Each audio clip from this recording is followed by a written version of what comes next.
Hello my friends and welcome to Turn 1 Sol Ring. Now, 2019 has come and almost went for us, but there aren't going to be any other Magic products released this year, so I decided to do what I did back in 2018 and look at 2019, a year in review for each Magic set. I will be assigning a letter grade to each set and then a cumulative overall grade at the end. So, without further ado, here is 2019, a year in review. But first, we must open a Booster Pack for Hope. Now, for those of you who somehow don't know, Booster Packs for Hope is a project I've started here on the channel where I open a pack of Magic card at the end of every Friday video, look through the cards on camera, and then sell the rare and any other card with $1 or more from that pack on eBay, where the proceeds then go to a different charity each month. Now, the last charity for 2019 is Action Against Hunger, which does great work helping solve world hunger. Now, if you want to help support Booster Packs for Hope, you can do so in one of two ways. You can simply go on over to the Turn 1 Sol Ring Facebook page. The link is in the description. You can vote in the pinned poll there for the first charity of 2020.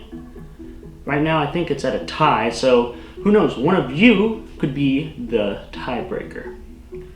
Or, if you want another way to support Booster Packs for Hope, you can send in a booster pack to Turn 1 Sol Ring, P.O. Box 291616, Columbia, South Carolina 29229. Now, the Mythical Magic pack I think refilled itself recently, so let's see what...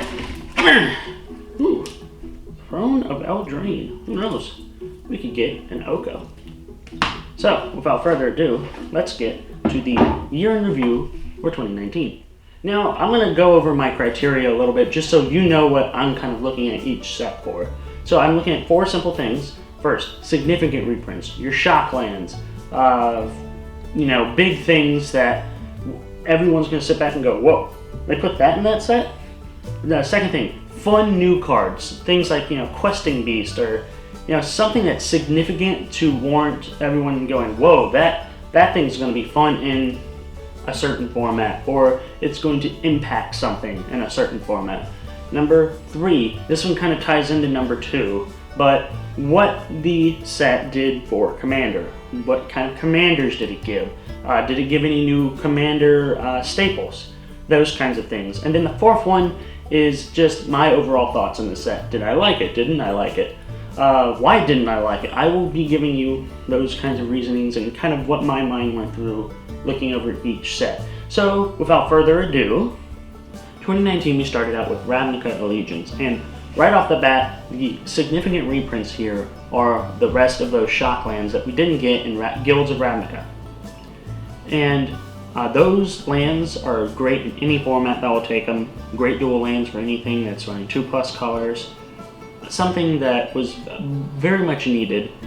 Some other good reprints we got were Absorb, which is a fantastic counterspell, and we got Mortify, which is one of those cards that's kind of a commander staple in and of itself.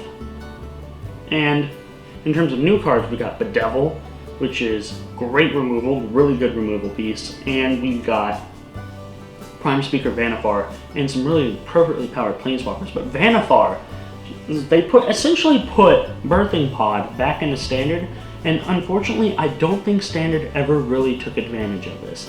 And that's a little bit sad, but it's somewhat understandable, but just because there were other good decks floating around, Oko, but just really good card.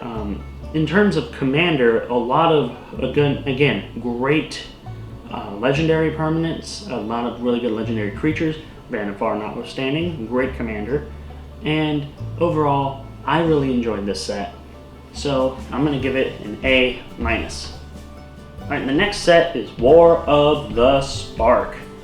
It was pretty much one of the most hyped sets I can think of in years, and I really enjoyed this one.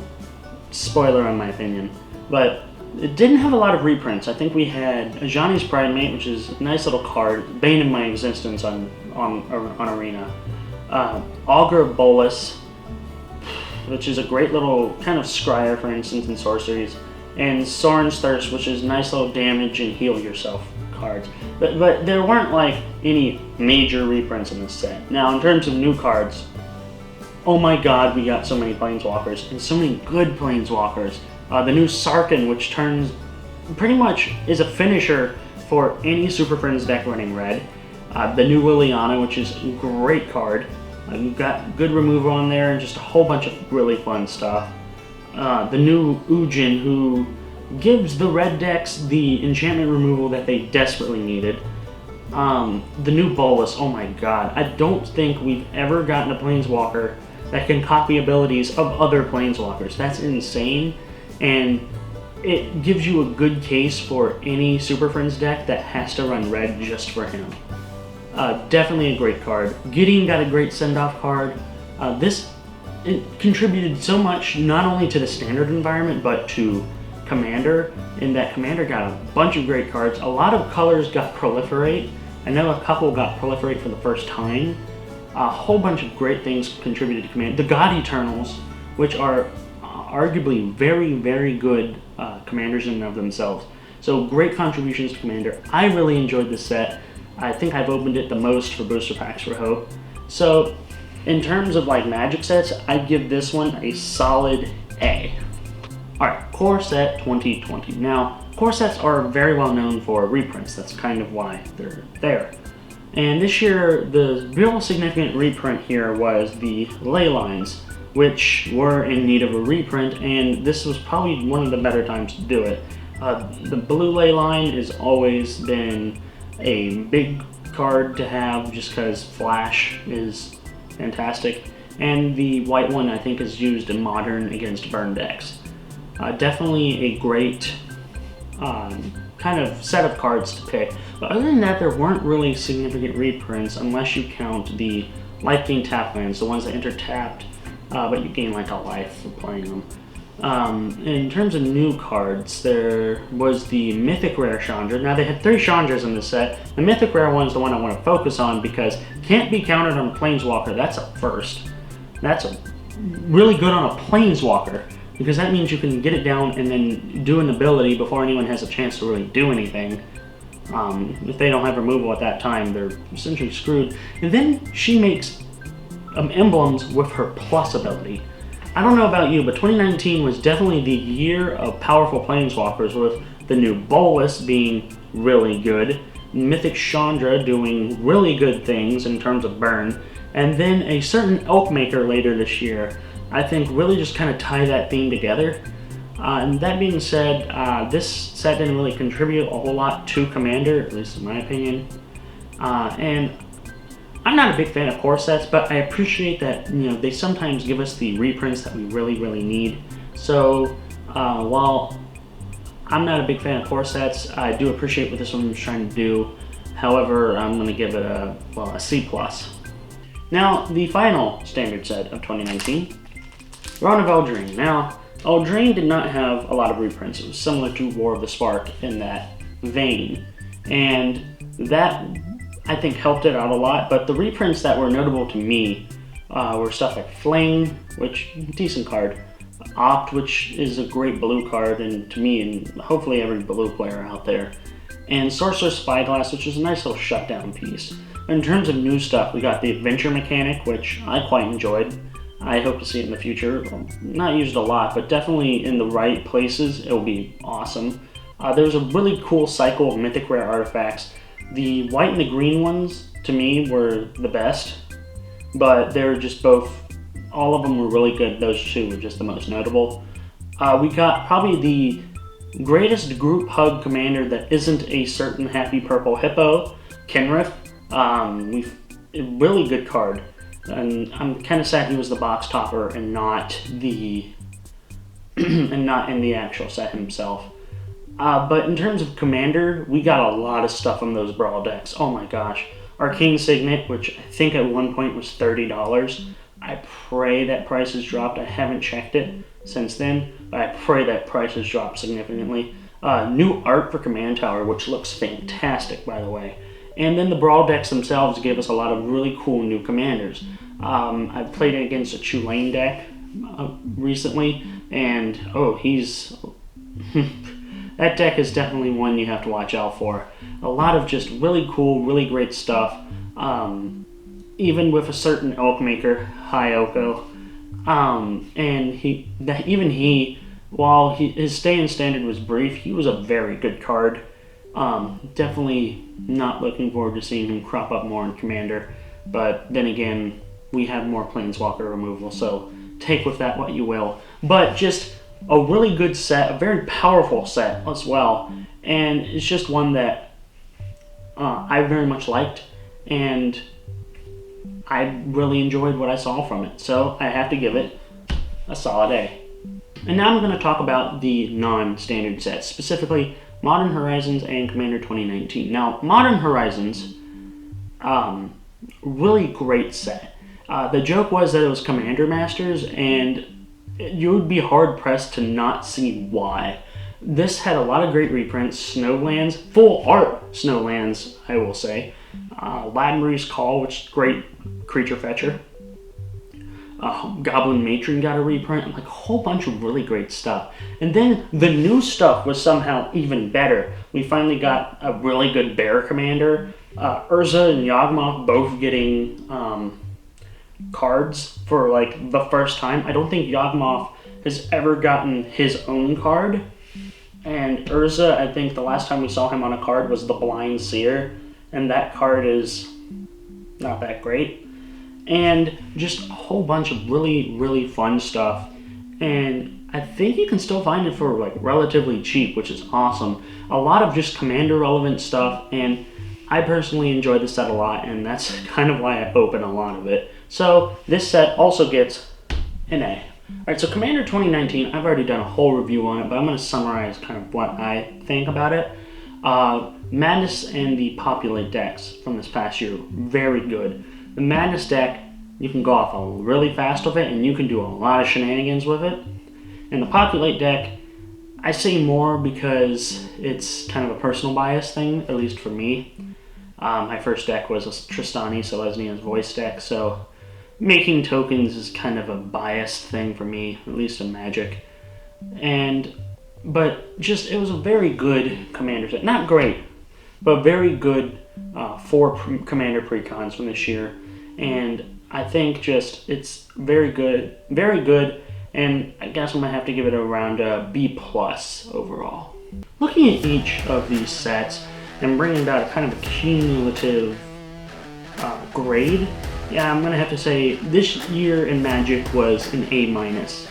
A lot of really great sets, War of the Spark and Throne of Eldraine being among them. And as well as Modern Horizons, all just kind of coming out of the woodwork. A lot of really just great stuff this year. So, let me know what you think. Did I get the grade right? Maybe I got the grade wrong. Maybe I graded one of your favorite sets from this year wrong. Let me know in the comment section below. If you enjoyed the video, please leave a like and share with all of your friends who play Magic. It really does help the channel grow. Something else that helps the channel grow is subscribing. Please subscribe and make sure to ring that bell so you know when the next Eternal Solar video is uploaded. Also, your boy is on Twitch. I stream on Twitch most Saturdays from about 2 p.m. Eastern Standard Time to about 4, though it really just kind of depends on how Arena's going for me that day. So if you want to come over, hang out, and just kind of hang out with me on Twitch, go to the description. I have my Twitch channel there. Go leave me a follow. It really does help the Twitch channel grow. Now, let's see what's in this pack. Here we go.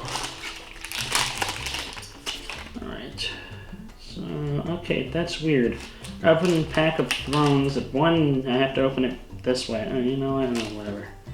Alright, first card is Didn't Say Please, which is a nice little counterspell. I actually really like this one. And now we have Rimrock Knight, which is a nice little buff spell. And actually a decent little creature, a 3/1 that can't block. True Love's Kiss, exile target artifact or enchantment, very good removal, and then you get to draw a card. Giant Skewer, that's a really big boar, Jesus. Garen Briggs Squire, good adventure support here. Roving Keep, Jesus, that's terrifying. Oh, you can make it a 7/7. Ooh. Corridor Monitor, which enters the battlefield untapped card. Ooh, that's not bad. Flutterfox.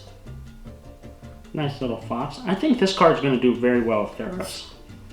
Crashing Drawbridge. This is creatures you control gain haste. That's actually really cool. Ginger Brute. I'm still sad that the creature type isn't Gingerbread Man, though I guess you can't do that. So food gone.